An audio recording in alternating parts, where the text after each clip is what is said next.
ગણેશાય નમઃ. મિત્રો, આપ સૌનું સ્વાગત છે આપણી યુટ્યુબ ચેનલ ભક્તિ કીર્તનમાં. આજે આપણે તુલા રાશિ વિશે 5 મોટી ભવિષ્યવાણી વિશેની વાત કરીશું. 18 મે થી રાહુ અને કેતુનો મહાગોચર. તુલા રાશિ વિશે 5 મોટી ભવિષ્યવાણી. મિત્રો, તમને જણાવી દઈએ કે વૈદિક જ્યોતિષ પંચાંગ મુજબ ગ્રહોના મહાગોચરને કારણે મેનો મહિનો ખૂબ જ ખાસ રહેવાનો છે. મિત્રો, 18 મે ના રોજ છાયાગ્રહ રાહુ અને કેતુમાં મોટો ફેરફાર થવાનો છે. રાશિ ચક્રના તમામ 12 રાશિઓ પર તેનો પ્રભાવ જોવા મળશે.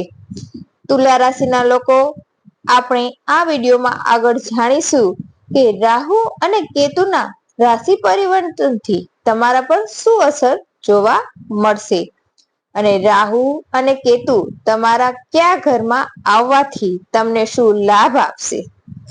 મિત્રો, તમારે આ વિડીયો અંત સુધી જોવો જોઈએ, કારણ કે આ વિડીયો બધા તુલા રાશિના લોકો માટે ખૂબ જ ખાસ રહેશે. મિત્રો, તમને જણાવી દઈએ કે 18 મે ના દિવસે જ્યોતિષ શાસ્ત્રમાં ખૂબ જ મહત્વપૂર્ણ જ્યોતિષીય ઘટના તરીકે જોવામાં આવી રહ્યો છે. આ દિવસે 2 મોટા ગ્રહોની રાશિ બદલવાની છે. રાહુ અને કેતુ, જેને જ્યોતિષીમાં છાયાગ્રહ માનવામાં આવે છે, તેમનું ગોચર થવાનું છે. રાહુ અને કેતુ આ દિવસે પોતાની રાશિ બદલશે. મિત્રો, છાયાગ્રહ રાહુ અને કેતુ દર 1.5 વર્ષે પોતાની રાશિ બદલે છે. આ સમયે રાહુ મીન રાશિમાં છે, કેતુ કન્યા રાશિમાં છે અને 18 મે ના રોજ સાંજે 4:50 રાહુ શનિ કુંભ રાશિમાં ગોચર કરશે. કેતુ રાશિમાં સિંહ રાશિમાં ગોચર કરશે. આ ગોચર લગભગ 18 મહિના સુધી અસરકારક રહે છે અને કર્મ, નસીબ, સંબંધ, સ્વાસ્થ્ય અને માનસિક સ્થિતિ પર ઊંડી અસર કરે છે. એ જ રાહુ અને કેતુ જે હંમેશા વક્રી એટલે કે વિરુદ્ધ દિશામાં ગતિ કરે છે, દર 18 મહિના પછી આ ગ્રહો પોતાની ગતિ બદલે છે.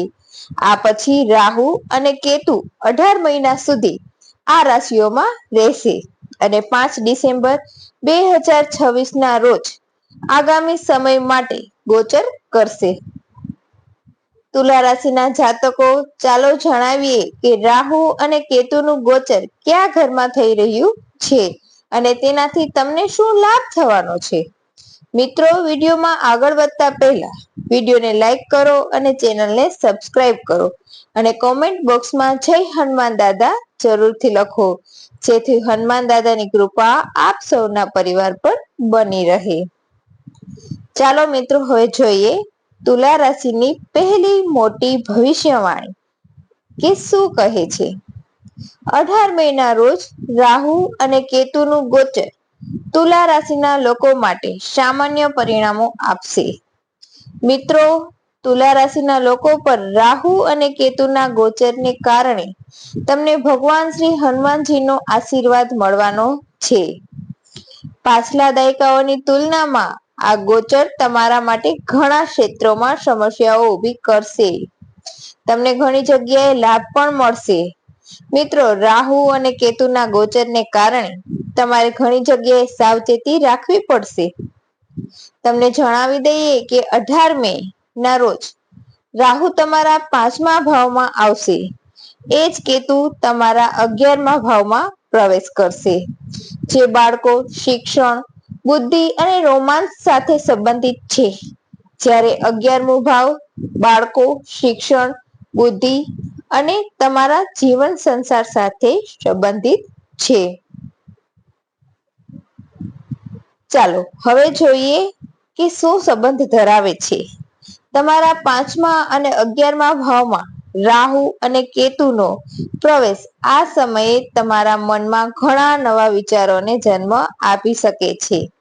જેમ કે તમારું ઘર ક્યારે બનશે, આપણું આયોજિત કાર્ય ક્યારે પૂર્ણ થશે, આવી ઘણી ઈચ્છાઓ છે જે ઘણા સમયથી તમારા મનમાં દટાયેલી છે. એ બધી ઈચ્છાઓ સામે આવી શકે છે. રાહુ અને કેતુનું ગોચર ક્યારેક તમને નફો તો ક્યારેક નુકસાન પહોંચાડી શકે છે. ચાલો હવે આપણે જોઈએ બીજી ભવિષ્યવાણી શું કહે છે. 18 મેના રોજ જ્યારે રાહુ અને કેતુ પોતાની રાશિ બદલશે ત્યારે રાહુ કુંભ રાશિમાં પ્રવેશ કરશે અને કેતુ સિંહ રાશિમાં પ્રવેશ કરશે. મિત્રો, પાંચમા ભાવને અસર કરીને તે તમારા નાણાકીય દ્રષ્ટિકોણને પણ અસર કરશે, જે તમારા જીવનમાં ઘણા પડકારો સામે લાવશે. અચાનક તમારા નાણાકીય સંજોગો તમને અલગ દેખાવા લાગશે. મિત્રો, તમે જે પણ આયોજન કર્યું છે તે તમારા આયોજન મુજબ નહીં થાય અને દરેક કાર્યમાં કોઈ ને કોઈ અવરોધ આવશે. પૈસા અંગે કોઈ ઉતાવળમાં નિર્ણય લેવાનું ટાળો. મિત્રો, પાંચમા ભાવમાં રાહુ ગ્રહનું ગોચર તમારી નાણાકીય સ્થિતિને ખૂબ અસર કરશે. 18 મે થી સમય તમારા માટે મુશ્કેલીઓથી ભરેલો હોઈ શકે છે. હવે જોઈએ નંબર 3, તુલા રાશિની ત્રીજી મોટી ભવિષ્યવાણી શું કહે છે. 18 મેના રોજ જ્યારે રાહુ તમારા પાંચમા ભાવમાં પ્રવેશ કરશે અને કેતુ તમારા 11મા ભાવમાં પ્રવેશ કરશે ત્યારે તુલા રાશિના જાતકોને આ સમય દરમિયાન તેમના કરિયરમાં કેટલીક સમસ્યાઓનો સામનો કરવો પડી શકે છે. તમારા કાર્યસ્થળ પર તમને જૂના દુશ્મનોનો સામનો કરવો પડી શકે છે, જેના કારણે કેટલાક વિવાદો વધી શકે છે. જૂના દુશ્મનોને કારણે તમારા તણાવમાં વધારો થઈ શકે છે. રાહુ અને કેતુના પ્રભાવને કારણે આ સમયે વ્યવસાયમાં કોઈ પણ સોદો પૂર્ણ કરતા પહેલા તમારા પિતા, મોટા ભાઈ અથવા કોઈ પણ અનુભવી વ્યક્તિની સલાહ ચોક્કસ લો. ઉપરાંત તમને જણાવી દઈએ કે જો તમે લાંબા સમયથી મિલકત સંબંધી કોઈ નિર્ણય લેવાનું વિચારી રહ્યા છો તો મિત્રો, તમારે મિલકત સંબંધી બાબતોમાં થોડી સાવચેતી રાખવી પડશે. તમારે તમારા કામમાં અનેક પ્રકારના અવરોધોનો સામનો કરવો પડી શકે છે. તમારે તમારી ક્ષમતાઓ પર વિશ્વાસ રાખવો પડશે અને સખત મહેનત કરવી પડશે. પરંતુ તમારી સાવચેતી મહેનત સામે કોઈ પણ મુશ્કેલી લાંબા સમય સુધી ટકી શકશે નહીં. ધીમે ધીમે તમારું કાર્ય લોકોના ધ્યાનમાં આવશે અને તમે તમારી કારકિર્દીમાં સફળતા પ્રાપ્ત કરશો. તમારા કાર્ય કરવાથી જ તમને સારા પરિણામો મળશે. તમારા ગુરુના માર્ગદર્શનનું પાલન કરવાથી તમને શુભ પરિણામો મળી શકે છે. નંબર 4, તુલા રાશિની ચોથી મોટી ભવિષ્યવાણી શું કહે છે કે જ્યારે રાહુ અને કેતુ 18 મેના રોજ પોતાની રાશિ બદલીને કુંભ અને સિંહ રાશિમાં આવશે ત્યારે શિક્ષણની દ્રષ્ટિએ આ પડકારજનક સાબિત થવાનું છે. વિદ્યાર્થીઓએ પોતાના અભ્યાસને ગંભીરતાથી લેવો પડશે. તમારે વધુ પડતા આત્મવિશ્વાસથી બચવું પડશે.